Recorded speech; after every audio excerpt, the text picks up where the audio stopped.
You found it. Your home for the best content on your favorite team, the Fighting Tigers of LSU. Do us a favor, subscribe to the channel, leave your comments below, and be sure to smash that like button.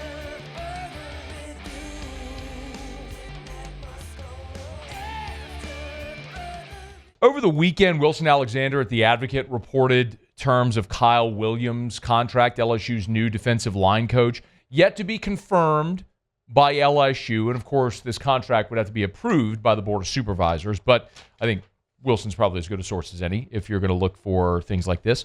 And Wilson reported that Kyle Williams, year one, will make $700,000. Then it'll go up to $775,000 and $850,000 over the 3 years of his contract at LSU. And I think it might be easy to look at that and say, well, Bo Davis was making $1.25 million, then $1.35, $1.45 were the 3 years of Bo Davis's contract on an escalator. So this is a pretty significant discount from what you were paying Bo Davis. And that's true. That part is true. But Bo Davis got that deal for some very specific reasons. He is arguably the best defensive line coach in the country, technically. He's a great recruiter. And he's been all over the place over the last 25 years in college football and the NFL. He's got a great resume that would warrant it. And he had people here in Baton Rouge sort of, banging the drum to bring him home. Among them, Scott Woodward, Verge Osbury, Frank Wilson, people who've been around this program for a long time that know Bo Davis, love Bo Davis, and wanted to bring him home. So you could shake the right trees and get 1.25 to bring the best defensive line coach in the country home. Not that dissimilar than paying Frank Wilson $1 million a year as your running backs coach, associate head coach, title it however you want. You just see the value, and there's people who understand that person's value specifically to this program, so you bring him home. But the big difference here, even just in the last 13 months from when you hired Bo Davis, 13 months ago to now, is revenue share. And that's something that if you're tired of hearing about it, I don't blame you. But you got to understand this is going to be part of every conversation we have about coaches' contracts, about any type of financial decision. Like, I'll give you an example. This is something you may not be aware of right now. As LSU has had to manipulate its budget to be able to afford revenue share, right? Remember, revenue share, schools are allowed to share up to $20.5 million with their student athletes. And, of course, LSU is going to do the full $20.5 million. You have to.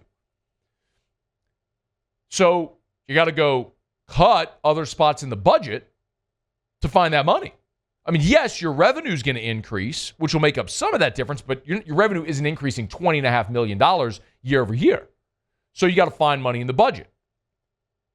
For example, one thing, there are some recruiting visits where LSU's football staff is having to fly commercial. For years, they've had great relationships with a lot of different boosters and other entities that have allowed them to share private planes. And I don't need to name those entities. If they want it to be known, they can. But some of that,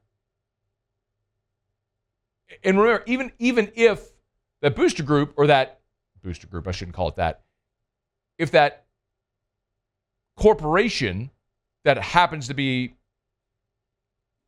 friendly with LSU or a booster loans the plane, there's some expense that would be passed on to LSU still. So part of the recruiting budget line item would be things like jet fuel or whatever it would cost, the depreciation on the asset, whatever.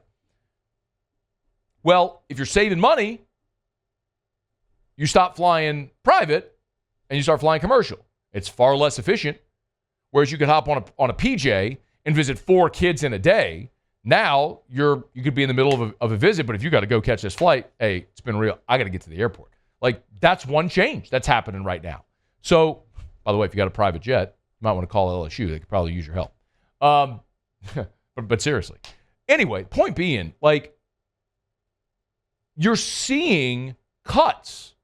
Like we talked about some of the support staff at LSU that was let go. Jacoby Stevens, Nick Brissett, Jazz Smith, who is the director of operations, isn't back. They promoted J.R. Belton internally. Donovan Tate, they promoted internally to J.R. Belton's old role of director of recruiting. Instead of hiring new people, they promoted from within and sort of expanded roles and gave some much-deserved promotions to those folks, but you still leaned out your support staff.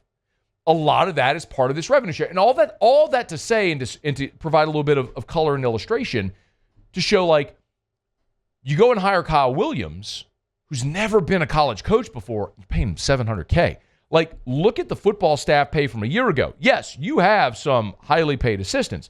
Frank Wilson at $1 million, Joe Sloan at $950, Brad Davis at $900K. Well, Jake Olson last year was at $350. Slade Nagel was at $500K.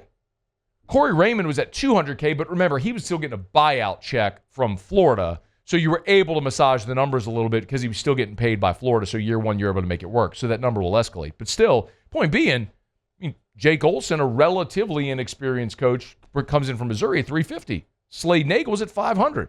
Bringing in Kyle Williams at $700 with escalators that go to $775 and $850. I was surprised to see the numbers that high, especially considering you're still taking a risk. I gave you my thoughts on the Kyle Williams hire last week, and there's a part of me that loves it for the same reason a lot of you love it.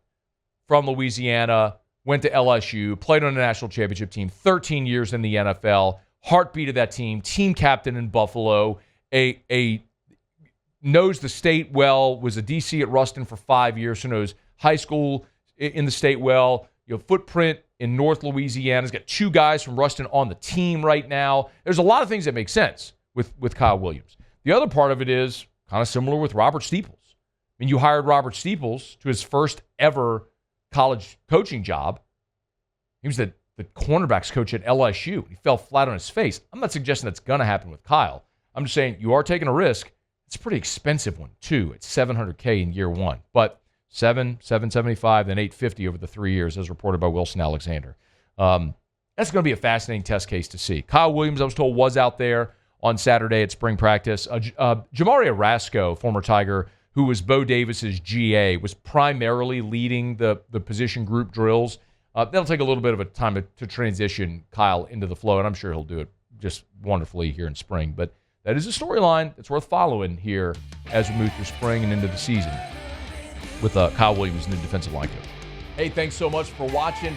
Please leave your comments. I love to interact, and be sure to hit the red subscribe button below.